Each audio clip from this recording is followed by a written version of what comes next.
Mathayo 7:7.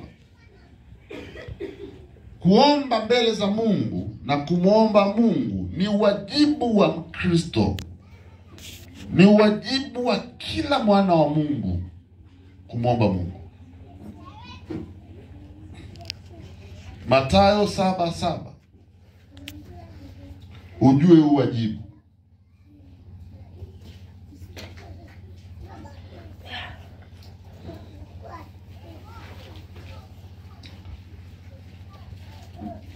Mpaka mstari wa 8 tunaweza kuishia.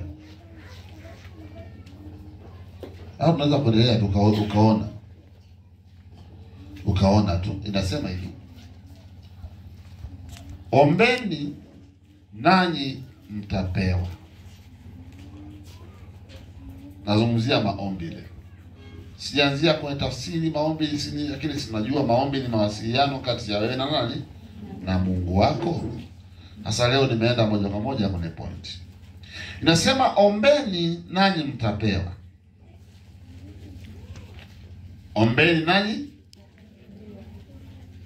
Naomba nikuulize swali. Kuna watu wawili wamekuja nyumbani kwako. Wote wanahitaji kitu kimoja. Wa kwanza amefika, amesimama. Wa pili amekuja, alafu hajaomba. Wa kwanza amefika, amesimama. Wa pili amekuja, ameomba. Bwana, naomba uniazime jembe. Au naomba jembe. Wewe utampa yule wa pili. Wakati nampa yule wa pili anasema, ndugu yangu, hata mimi kitu nileta hapa ni jembe. Utampa jembe gani? Wakristo wengi wana imani juu ya Mungu 100%. Lakini hawaombi.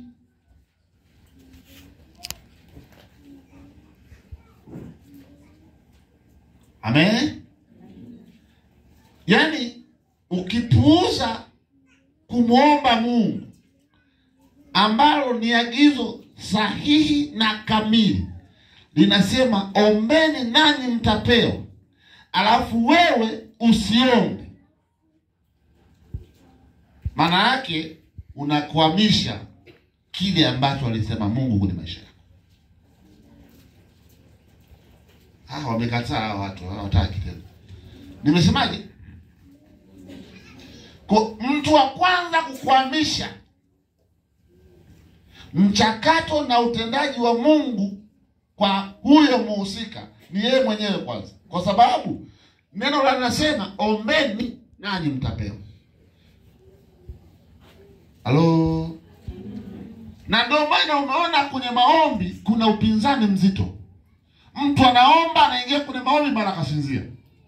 Mara anaomba, mara kalala. Mara anaomba miayo. Sasa wajiuliza, kwa nini hana utaratibu uliothabiti kwenye maombi? Kwa hiyo elewa wajibu wako. Elewa unapaswa kuomba. Vitu havitokei tu duniani, lazima uombe. Maisha hayatokei tu duniani, lazima uombe. Vitu havibadiliki tu duniani, lazima uombe. Hawataki ya watu. Bwana Yesu asifiwe. Simba ni roho nzuri. Kwa ndio maana ukizembea kwenye kumwomba Mungu, utaona kuna hali fulani ya kuvamiwa. Hawataki. Ya kuvamiwa kiakili, kifikira, kimtazamo, kimawazo.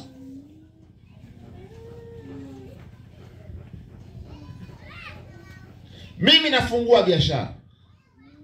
Kila siku naamka asubuhi, nasema na Mungu, Mungu ninakushukuru kwa umenibariki, umenitunza. Na leo Bwana ninakwenda kazini kufungua biashara. Mungu ninaomba uniletee wateja. Mungu ninaomba fedha. Mungu ninaomba hiki. Alafu kuna mwingine anasali kama wewe, anaamka asubuhi anakwenda kufungua duka. Nani anauza?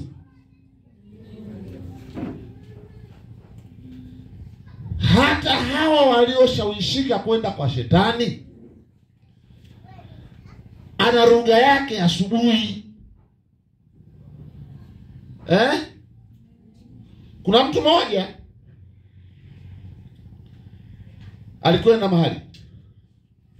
Alipokwenda mahali akasema, wakamwambia sasa tutafunga siku 3 huku tukiomba. Wakiomba nini? Hatujui. Lakini nje ya Mungu. Kumbe na wao wanao utaratibu wa kufunga na kuomba. Kumbe shetani siku zote hatumii Biblia yake. Anatumia Biblia hii kinyume na utaratibu. Amen. Kuna mtu mmoja nilimsikia alitoa ushuhuda. Akasema, nilipotaka kupanda daraja la kuwa mchawi, ili lazima kufunga siku 21 usiku na mchana. Daraja nini? Unaweza kuona kumbe kuna uzembe sisi tunaweza kuufanya. Ndio maana tukisisitiza kuomba, wengine waombi. Wengine wanalala. Kwa hiyo swala la kuomba ili tupewe ni swala la wajibu wetu, ni swala la lazima kwa kanisa na kwa mtu mmoja. Madaraja ya maisha yanaweza kuwepo katikati ya maisha yetu, sio kwa sababu zozote, ni kwa sababu wako watu wanaozingatia na wapo watu ambao hawazingatii. Amen. Nacho kiamini kwa Mungu, kila mtu anayefuata taratibu, Mungu umbariki. Amen. Ufanye nacho kiamini hicho. Kwa hiyo usiache kuomba nyakati zote, muda wote. Muendelea kumuomba Mungu, kwa sababu amesema tukiomba tutapewa. Halo. Bwana Yesu apewe sifa. Sasa leo sipo huko kutafuteni, lakini nataka nikuongezee kitu. Kuna watu wanatoa sehemu za 10 au sadaka na wanaomba, lakini swala lingine linalofuatia, tafuteni nanyi mtaona, bisheni nanyi mtafunguliwa. Maana yake kufanya kitu, kufanya kazi. Na kwa mfano, anaamini kwenye kuomba, anaamini kwenye kutoa, lakini hafanyi. Sasa utatoa nini kama ufanye kazi? Lazima ufanye kazi. Haleluya. Lakini leo nawafunza kwenye kuomba tu. Kwa maana kila aombaye upokea. Mstari wa 8. Kila aombaye, ukiomba unapokea. Hivi umekuja kwangu, tumishi, naomba parachichi moja, si utapewa? Alafu utapokea, si ndio? Usipoomba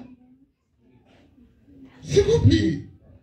Roho atamwambia, roho lini wewe? Omba. Haya maswala, unajua kuna Wakristo akiishi kwamba, akiwa anaishi kwamba anatoa 10%, anafia kanisani, anafanya nyingine hivi, hata Mungu anaona. Sikiliza, wakati Mungu anaona, lakini wajibu wako lazima utimize.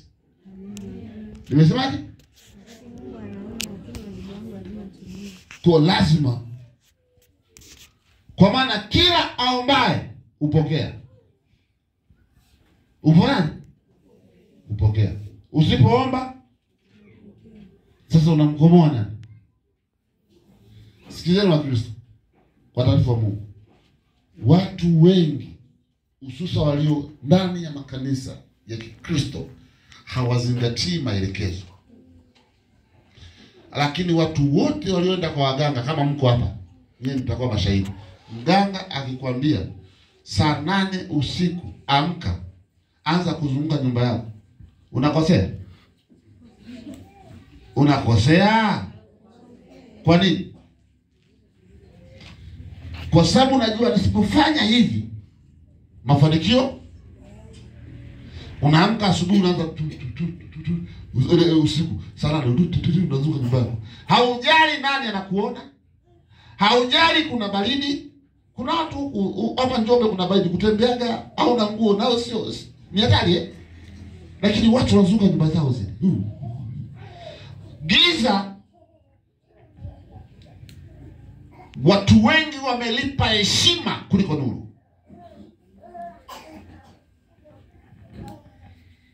Giza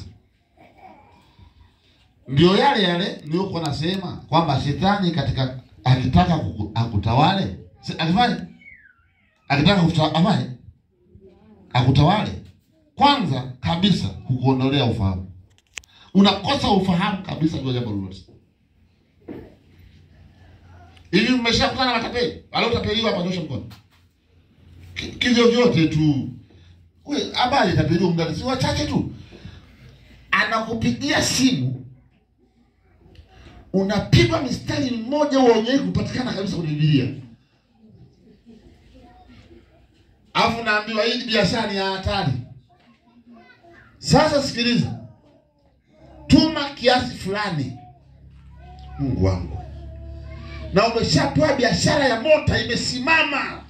Sasa Njombe mota wapi na wapi jamani? Njombe maporomoko yote haya. Lakini mtu yaani anapigwa Kiswahili kimoja mpaka anasema leo mitajiri. Yaani anaanza kuona kabisa na gari anaendesha, si ndio? Mungu wangu saidia kanisa lako. Mambo yako hivyo bwana. Kudela. Tuma 200,000. Akishatuma 200,000 au 500,000 au milioni, ndio anatafuta baba wa kiroho. Baba, tulikuwa na biashara fulani. Ipi mwanangu? Baba, nilikuwa na biashara moja ya mota matata sana. Wewe umeshalembezwa wewe. Wameondoa huku. Wameondoa nini? Wameondoa stendi zote za akili zote zimenoki.